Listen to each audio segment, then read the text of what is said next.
Fat Guy and Little Sips. Ladies and gentlemen, let me have your ears. It's another episode of Fat Guy Little Sips with his guest host, Hank Danger. And how are we today, Hank? How you doing, man? I'm doing great, man. I'm just sitting here trying to get this set up. I got my ring light. I got some microphone action. I got some whiskey, which is number one. You know, I got some ideas for, my new intro. And, we're going to have to work on that. But other than that, how you been? Your new intro? I'm good. What's your new intro? I'm thinking about the movie Fat Guy Little Sips. Fat Guy Little Sips came from Tommy Boy. So, let's just consider your Hank Danger. And you say, Hank, no, don't do that. And I'll be like, oh, is this yours? I'm sorry.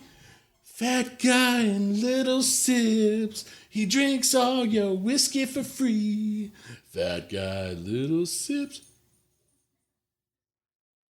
Whoops, it's all gone. Something like that. For the love of God, don't do that. What now? Don't do that, man. Don't do that? Don't do that. Why not? That was. Did you see Tommy Boy last night too as well? No. I mean, my name is from that movie, so I was just trying to tie it in somehow. So I was talking to some friends of my daughter. She's got some friends over, and they were, they were kind of musically inclined, and they, were asking what I would do. And so I said, I threw on Tommy Boy at that part, and I was like, this is what I'd probably do right around here, And they said, oh, that's great, Mr. Moore. And I'm like, no, that's not happening. But anyways, you get my point. I do. All right, so what are we here to do today? This will be our first episode, hopefully listed as a podcast, and where people can go pick up and listen to it on the go. Yeah, we're podcast nation now. We're worldwide. Yeah. What's our goal here today? What's our I think what does the title of the episode say? Well, I think it's multiple things. It's always like what's new in the world. We try to get a little news, a little education out for the folks, and then we try to drink a little whiskey. I got mine topped off here, if you can see it. It's got a nice little fancy cap. I don't know if you can see that, but yes, it's here. It's the Fat Guy material, Fat Guy logo, yes. And then we're drinking new Riff Single Barrel. I sent that down to my boy Hank Danger, so we're gonna try some of it and see what he thinks. Did you? Are you sipping that now, or are you sipping something from? No, I was sipping. One of my new videos that's about to come out. I decided to refill my barrel for aging, and I refilled my barrel with aging with some Benchmark Bottled and Bond. So I was starting on that tonight, so I wouldn't be fresh sip, first sip of the night with the new Riff. I want to give it a full, benefit of the doubt, if you know what I mean. Gotcha. Well, in the news, I only saw one actual something that caught my eye. Jack Daniels is announcing another little 375 Distiller Series, twice barreled whiskey coming out this week. Twice barreled? Is it a specific? Twice barreled. Is it rye? Is it regular? What do we got here? It's 70% rye, 12% malted barley, and 18% corn. So it is a rye. It is a Tennessee rye. I think they had the twice barreled last year, so it was supposedly really good. So I'm going to try to get it this year. Is it a taster series or is it a special edition? 375. Distiller series. Series. It's 375. All right. So yeah, 107 proof.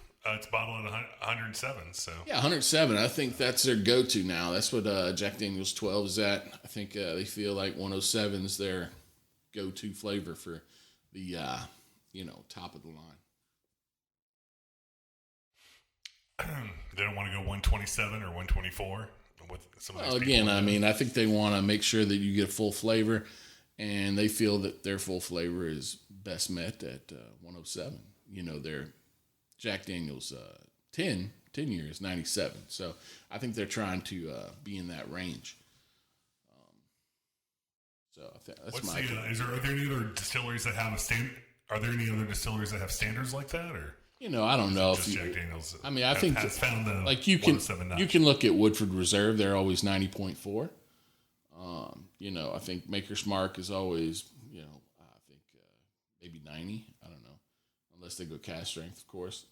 And then you got a lot of things from the Pappy Van Winkle, you know, their brand. I think they do a lot of 95s, a lot of, I think they have a 107 as well. So, I mean, I think that's just like maybe if you see it in the industry, 107, it's like, oh, that's what, you know, this is, you know, you just kind of, you know, from your brain, you kind of get that memory and you try to go for it. You figure for as much money as Pappy Van Winkle is, it'd be 157, but you know, that's not the case. You got to think about it. They got to make money, right? So they want to water it down as much as possible.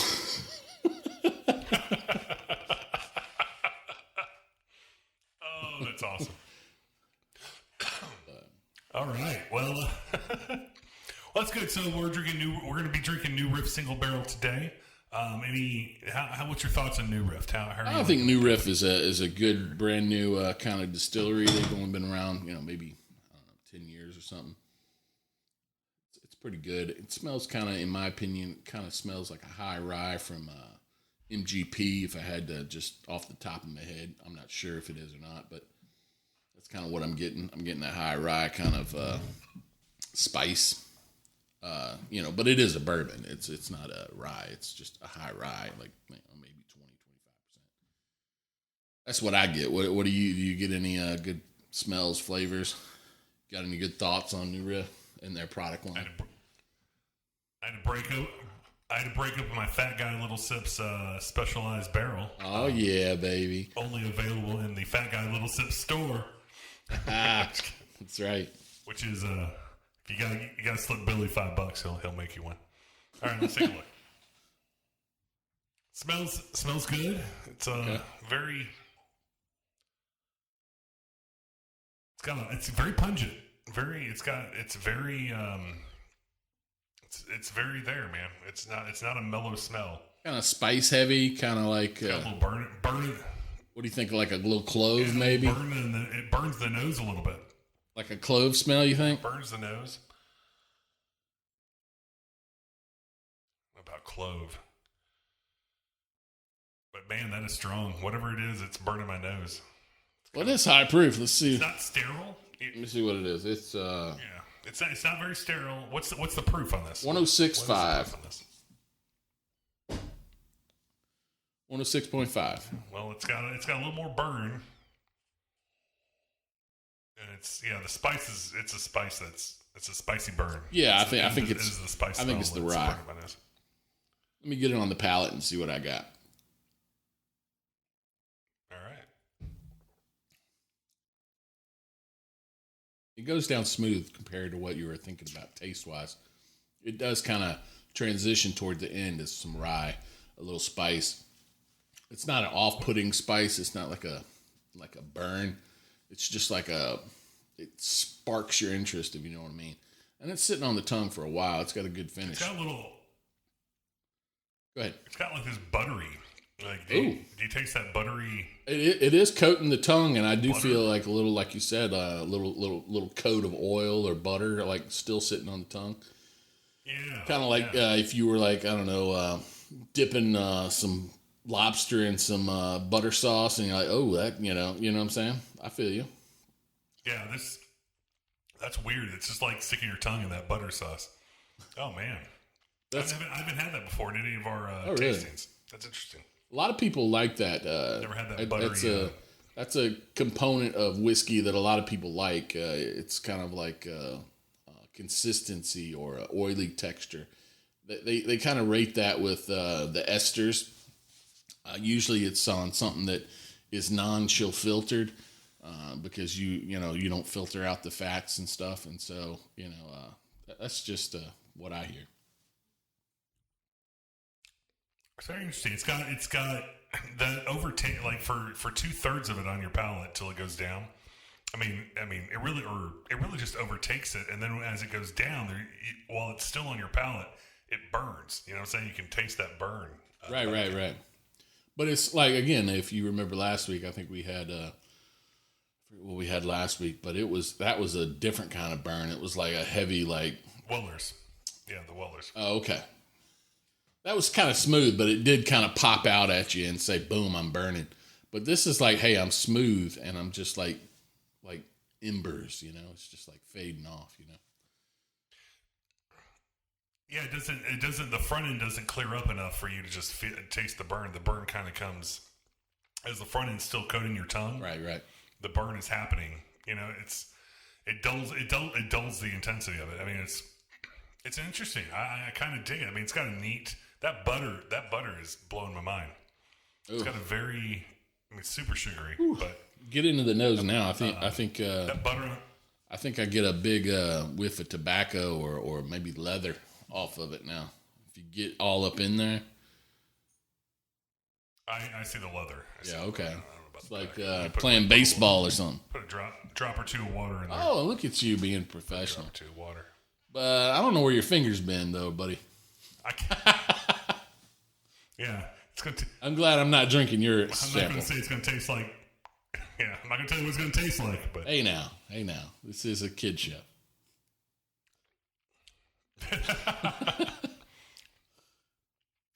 That's why it's got a great personality. It's got the butter and sugar hit you. I mean, they just stay on you while the burn happens. I think that's very neat. It's got it's got a good solid whiskey burn, because you want your whiskey to burn a little bit, right? You don't want to. Oh yeah. You don't want it to choke you up, but you want it to, especially at 100. What proof is this? 100, 106, 107. No, that's definitely interesting. So for a new company, well, I mean, relatively new. They're probably push. like 8 or 10 year olds now, but yeah, I mean, they're not like from the 70s or 8 or 10 years old. Exactly, 8 or 10 years old in the whiskey industry. Where are they based out of? I'm pretty sure they're out of Louisville. I think I saw their distillery once when I went by. It's like a brand new joint. It's very like fancy and modern. Yeah, it's like definitely like modern, like tech heavy. Where you're sitting there, you're like, where's the wood and where's the half-eaten barn that some cows came by and no, it's like, we're technical. We're making sure that everything is on the up and up. Anything that can be stainless steel is going to be, those kind of things, Anything that can be stainless steel is going to be. I like that. That's pretty good. You feel what I'm saying? Oh man, it does. Yeah, no, it's I'm digging it. How much? What's the MSRP on this? I want to say it was about $59.99. I mean, I'd have to look it up, but that's what I remember. I got it probably about a year and a half ago. What's the how's it differ from the actual non-single barrel new Riff? I haven't had the regular new Riff. I did have a special I think it was a Balboa rye or something like that, and that was pretty good too. But from what I hear, I mean, new Riff has got a pretty consistent flavor profile. They're pretty consistent quality wise. I did hear a podcast. It's kind of funny when I, like I said, I got benchmark 100 yesterday to, dump it in the barrel, and I just hit, play the next podcast, and these guys were reviewing Bottled and Bond, and they had New Riff Bottled and Bond. They had, benchmark Bottled and Bond and some other ones, and they thought New Riff was by far better, but it was twice as much as benchmark. So they kind of said, New Riff is better, but do you want to drink twice as much? If so, go for the benchmark. So, if you want to drink twice as much, you always go for the benchmark. That's, I think that's right. It's pretty. No, it's good. It's definitely. I've always wanted to try it. I mean, a year ago or a year and a half ago, I started seeing on social media. They must have had a bunch of influencers or whatever, and it usually was influencers who were like, this is how men should act, and this I don't is know what men about should that. drink. They're those kind of guys who men tell you like men's if you go to a party you've got to bring this kind of wine, or I don't know, it's some type of a lot of manly social influencers, but they were paying. I think they were paying them to go to like the distilleries, right? Flying out to the distilleries and going, hey, let me do a little thing on New Riff, right? So there was obviously New Riff was using social media to get their name. Oh yeah, I'm sure they are. Year and a half I mean, I know. Like I would say if you want to, I'm just throwing out numbers here. I'm not honest, but I would think that marketing for distillery is probably like almost half of their cash output. You know what I'm saying? Because I mean, it doesn't cost much to make. I mean, there's so many. Go ahead. I know. So if anybody wants to send us any whiskey, we'll market the hell out of you. We'll market it tell up. you if it's bad though. That's the now. problem. As owner, we will definitely be truthful. So everyone that's listening to our podcast, we will not be shills to the man. We will not be shills to the man, but we're willing to try anything once. That's right. I don't care if anybody makes money, but I will. If you put it in front of me, I'll drink it and tell you if it's good or bad. Now I will never have. I will never drink Screwball peanut butter whiskey again. That's where I draw my line. What? Oh, you did a review. Didn't you do a review on peanut butter Screwball whiskey? I don't know if it was that one. Maybe it was the barbecue one. I forget which one it was, but I was like, oh my God, that was possibly the worst thing I've ever drank. So I think it might have been the barbecue one. Really? It's the peanut butter whiskey is pretty popular. So I mean. If you're into drinking Reese's Pieces, okay. I like eating Reese's Pieces personally. Yeah, that's why it's not called Skinny Guy. Saying. Woo! It's coming out of me. That's good. That's good. We're editing that out, right? Yeah, we can edit anything you want. But hey, so go ahead and give it. What do you feel on the nose? Let's take a look. On the nose, super spicy. I mean, it's got a little personality on the nose. It's a little super spicy, a little burny. Right. It's not just mellow, normal. I'd probably do a 3-4 on the nose. Great, man. Now we're going high tech. You're starting to up your ratings. It used to be 2.5 was the highest you'd ever give. I'm gonna give a 3.3 on the nose. Well, I'm in your range now. I know. I guess you normalized. That's right. So I'll go ahead and I'll go on the taste here. I think the taste is pretty quality. I'm going to go 3.8 on the taste.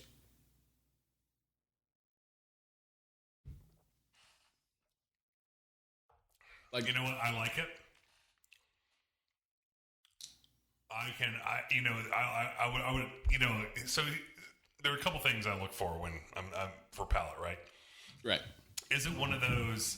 It's the first thing I'd order at the bar, right? If it's one of those whiskeys, it's always going to get a little bit higher score. Is it something that I want to start off with? Mm-hmm. I can see myself starting off with this. I can definitely. And then of course the second thing is what brings it into the 4s when you get is do I want to drink it every time, right? Wow, you're talking 4s. I don't know. I'm in the same area. Go ahead. I want to suck it down like a slushy. I mean, that's what gets you. That's what gets you a 4, man.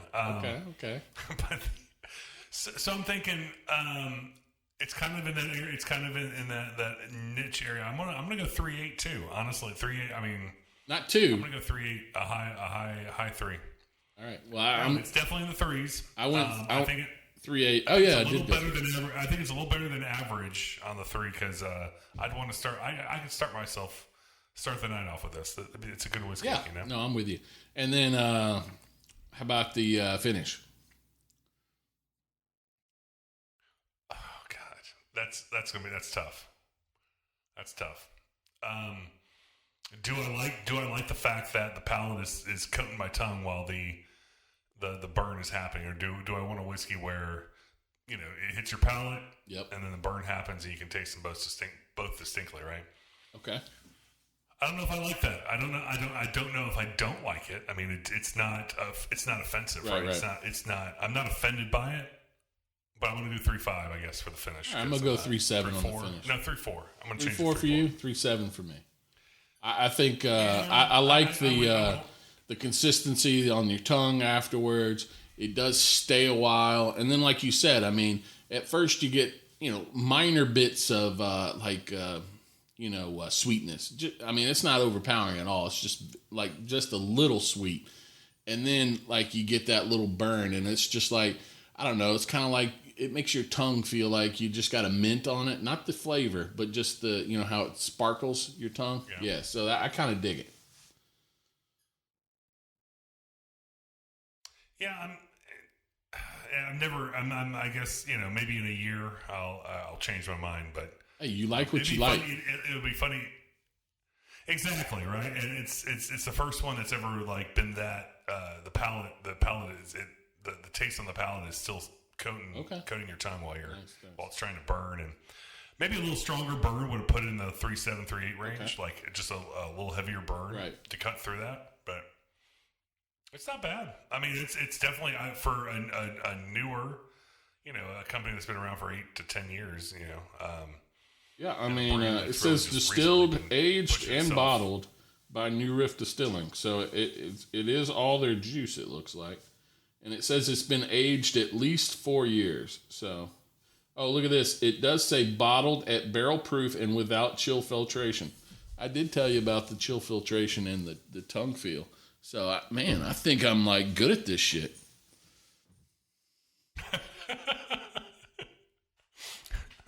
That's why we're not doing a magic card podcast. Hey, I was 2 steps away from being a magic pro. Don't hate on me. Really? What would you have done? And for anybody who doesn't know, Magic is that card game that you'll never get laid playing. It's not while you're playing. You have to think too much. I'm just playing. Now afterwards, it's on. A fantasy card game. It's definitely. What's Magic? A fantasy card game? Well, it's a trading card game. What's the best way to describe it? Collectible card game, whatever you want to call it. It's the first game, quote unquote, of that type. It actually came out in, I think, 96-ish. So, I mean, it's been all around. Actually, it might have been around 92, 93. So, it's been around over 30 years. And, I mean, they're just starting to do some crazy things now. They got a little blowout the last few months of Lord of the Rings set. They had a Doctor Who set. Fallout. What else? They just had an Assassin's Creed set. Like maybe in a year and a half, they're going to do Marvel. So I mean, they're working with big players, and on the extra games like I'm talking about. This is Universes Beyond. That's when they're basically just lending out their rule system to these other games for their IP as far as the looks and feel, but the game itself is still core Magic. Anyways, we'll probably edit that one out. No, I'm leaving. Okay, hey. Wait, no. This is going to become a whiskey / magic podcast, man. Hey, whatever the fans want, magic, man. Whatever the fans want, we're ready to give. Okay, so yeah, what we'll do is we'll see the email. We'll wait till the emails come through and the responses. Mm-hmm. If it's more magic based, we'll start filling in the time with Billy's adventures into knighthood or whatever. That's right. Whatever rank he got back in 2001. And I mean, to be honest, you might want to turn it into a karaoke because I was singing earlier. We will not listen. We can only do so many things. Oh, that one might have been edited. I see how it is. Yeah. No. All this stays in, man. All right, you got to finish. You got to tell me what your upcoming episodes. How unique was this one, so we can get our. All of our scoring is on 4 categories. Last one. All 0 to 5. Okay. So. palate, smell, nose, palate, finish, and uniqueness. Yep. I'm going 3.9, man. The uniqueness of the butter, Right. the butter, and then the way it's built, staying on your tongue while it's burning. I'm gonna give it 3.9. It's a high uniqueness for me. I'll go 3.7 on uniqueness. I'm with you there. Give I'll give you 3.7 on uniqueness. And I'll try to keep some of this bottle around. So next time I see you, I'll let you get back into it. Oh yeah, I mean this may be one I purchased. I mean this. I mean, so if anybody doesn't know, FatGuy here has been doing this for a while, and I'm kind of a novice.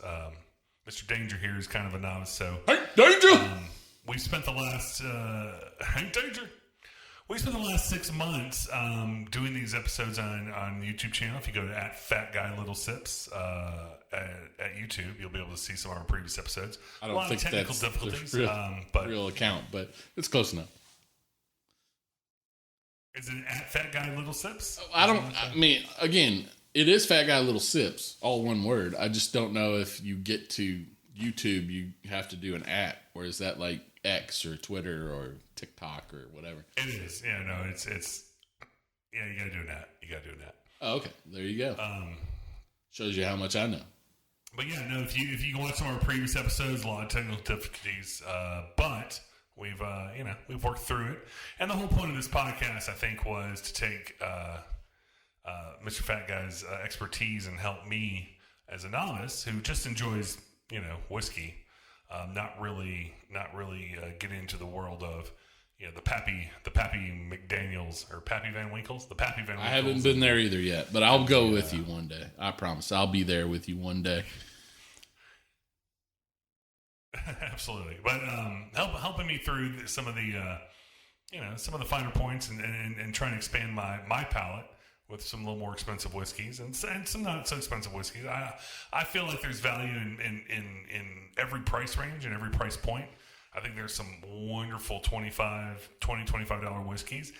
And I think there's some wonderful $50, $60, $70 whiskeys. Yeah, he draws the line at like 100 though.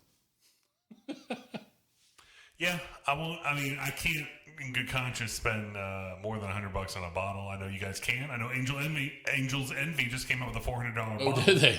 That's a little crazy. That's crazy. I'm not going to be rushing to the distillery to go get it, but even if you rushed, it would be gone already. Who does that? Who's buying a $400 bottle of Angel's Envy? Well, I don't know. I don't know, but I want to party with that guy. Right. I don't know if you know, but I want to party with that guy. What was it? 2 weeks ago in Ohio and I think in Virginia, they dropped. I think it was Eagle Rare. Double Eagle Rare or something like that. So it's like 20 years old. And it was like $10,000 a bottle. Who's? Yeah. See, I don't understand. I understand. Okay, so I understand. And it sold out. I understand paying more money for a finer product, right? But 2,000 it's sold out. I said 2,000 bottles is $10. $2,000 per bottle is too. $10,000? $10,000. Oh my gosh. I remember, and this is how old I am. I remember when you could get a brand new car for $10,000. Me too, son. That's just ridiculous. I mean, do you find that ridiculous? I mean, you are a person who will spend a couple $100 or $200 on a nice. I won't go over like $150. Does that? Okay. I mean, we'll talk. I understand, barrel pick from Old Forester in Louisville another time, but yeah, I know what you paid. That was like $150. Sorry, I mean, it was right. Taxes in Louisville cost a lot. I don't know if your wife's listening. Sure, yeah, it's $150. Go ahead. It wasn't much more than $150. I promise you. All right. Anyways, I'm not red for a reason here. But no, I mean, I think a lot of times for me, spending an extra $1 or $2 is all about the experience. So if you've got something in mind, if you've got like, hey, I got this occasion coming up, and these 4 or 5 people are going to come over and partake, then, I see it as like, oh, it's, whatever the dollar amount divided by 4, and it's only like $35 a person, or maybe 50. And then you're like, okay, I can handle that. You know what I'm saying? So it really depends on what it is and what the occasion is, in my opinion. But 2,000, 10,000, that's fucking crazy. A lot of this stuff that people, I know, but a lot of times people with high-end whiskey collections, they'll buy it and then a year later, like this one, right? A year later, you'll drink it. Right. I mean, I've still got, I don't know. Not necessarily when you buy it, do you have an intent for it? Right. Yeah, it's about like, I know some people like buy, certain single barrels or something, like when their kid is born, and then they're like, hey, when my kid's 21, when my kid's 21, I'm going to have a sip with them, So. Yeah. No, I understand. I don't know. I haven't seen I mean, I hope things don't keep going crazy. I think there's a lot of wonderful bottles in the $40 to $80 range. Right. That taste fantastic. That are worth your time and money. No, I agree. I just hope they don't creep up into the.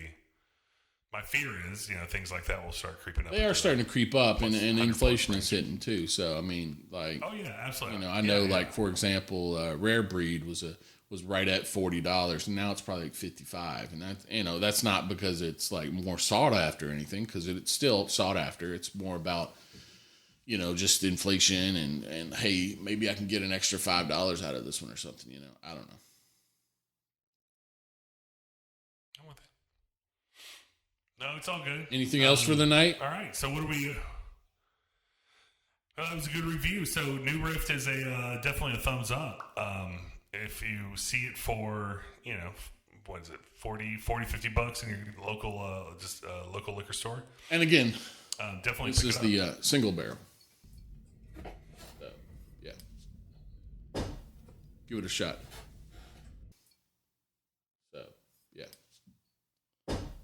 Give it a shot. Oh my God, hold on. I don't think I recorded anything. Ladies and gentlemen, let me have your ear. It's an alien. All right, camera's going. Damn it, son. Video is going. So, hey, I don't know if you've been sticking around for the last 16, 20 minutes with that blank screen. I tried to put some extra video and content in there to fill the gap, but hey, it is what it is. You can put a quiz? We're back, and we're just going to finish it up. Oh, you want me to put a quiz? I can definitely do that. I'll put a little quiz in there just to show you what it's all about. What's Fat? While we talk. What's Fat Guy's little, or what's his favorite color? Stuff like that. I'm just kidding. I don't know, man. But hey, I'm all about colors. But yeah, so this episode, I mean, we learned a lot. I mean, New Rift is definitely a recommendation. But New Rift did it right by Hank Danger. What do you think, Fat Guy? Are you recommending it? Oh yeah, 2 thumbs up. All right. I like. Is there any before we leave? Is there any other New Riff series or expressions you'd partake in? Don't they have? I haven't I mean, like I did have a Balboa, and it's like a special rye they had. It was pretty good. I think they do have quite a few like special ones, like a malted rye. They have like, I don't know, like just new ones each year. They try to throw new flavors and stuff. I would say, if it's not too expensive, if it's in that, $60 range, give it a shot. I think they're worth a visit. All right, cool. Well, this is time to sign off, sir. All right, well, it is time to sign off. Hey, drink responsibly, love your family, love your kids, and love your Hank Dangers. I'm out. Me too. Have a great week.